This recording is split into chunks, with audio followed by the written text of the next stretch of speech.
Absolutely beautiful day here in Balaclava today. The sun is in the background somewhere.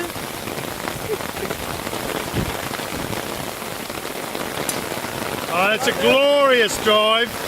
He's hit that out of sight.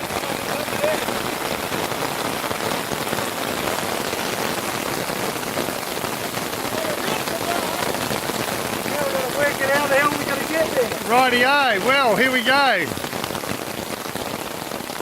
There's a little bit of water lying around today. It's been challenging to say the least. Anyway, this is Murph signing off. And I just don't believe the weather. I mean, we've had sunshine, but no more. Bye-bye.